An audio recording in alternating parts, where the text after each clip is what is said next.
time flies and having fun.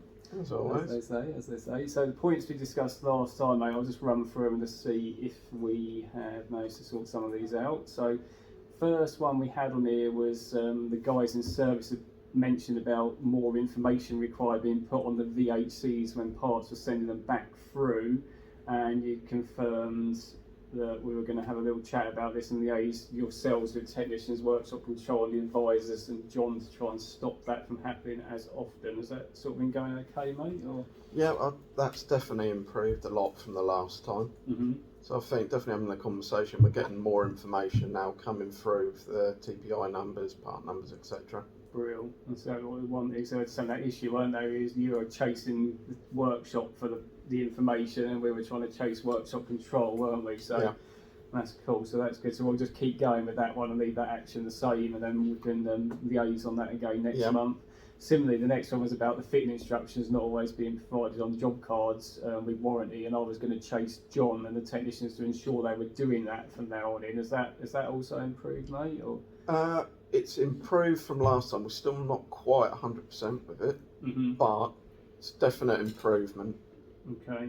So is there any particular people that are not? Is it just purely through workshop control that we need to improve that, or specific techs? Or I think there's just a couple of techs. I don't know whether it's been fully liaised with them why we need it, but yeah, there's a couple of techs, but most of them are on board with it now. Brilliant. Yeah, it might just be that John hasn't, maybe, or a couple of the techs missed the meeting they were having about it last month, so I'll run that past John again, and we can leave that in the minutes for next month.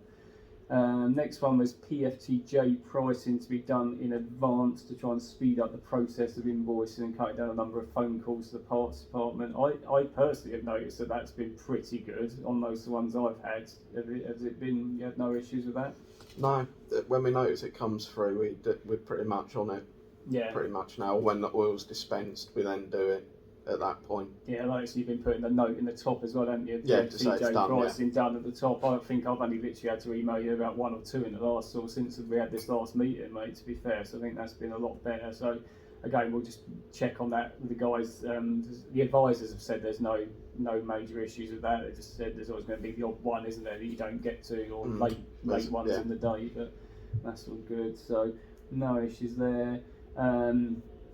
So yeah, about email, we'll just check on the emails from last time. So remember those emails you guys were sending through to service to check on back orders or issues found on the bookings. I said I was going to basically look after those and allocate them out to get them dealt with. I think we've had no issues with that, have we? No, that's improved a lot since we've been doing that, so I'd say definitely carry on with that again. Yeah, so it's fine, because we're having those couple of those back-ordered tow bars, weren't it, for example, we missed, and then customers were like coming in the next day, but I don't think we've had an incident like that since that point, I don't think, so that's all been good. So again, I'll leave it on there so we can just reiterate on that next month when we have a chat again, just to check that's all going okay. Oh yeah, this one, carrying out upsell on pre-calls and checking correct service and repairs had been booked, because you were still getting a lot of late changes to bookings, aren't you? Wrong services and stuff. Still a problem? We're still getting a few of them, yes, to be honest. I don't know whether that's from like the bookings team or from our end, but yeah, I think some customers have either slipped through the net, have not been called, so we know in advance, or the advisors just don't actually check in when they do the call, potentially. No, that's fine. I'm going to bring that up with the guys. I'll put it in the next service meeting with the guys tomorrow at 10 at 10, and just make sure they're doing that, because we have had some issues with that. And also there's that opportunity to upsell the service plans and stuff at that point, and then if they do a service plan upsell, you can then know exactly which parts you need for the services, because they're 100%. fixed service, aren't they? So well, that's it. Yeah, I'll have word, because Charlie does obviously service plans as well, so I'll get her to start pre-calling the customers regarding potential plans, and we can let you know which ones we've sold them to, and then you can get the correct parts ordered up for those. So that's cool. I'll put a note down about that, mate. And messages between parts and service coming in various formats. We've already pre-agreed to try and Teams message everything to you. Not happening with everyone. No, there's still a couple that seem to prefer still via email rather than Teams messages. So I probably know those two people are without naming names. I think we had that conversation with them the other day again. So no, that's fine. Because it'd just be easier because you reply to your Teams messages instantly, pretty much. So and I always message you on Teams. So again, we'll pick that up next month. No issues on that one.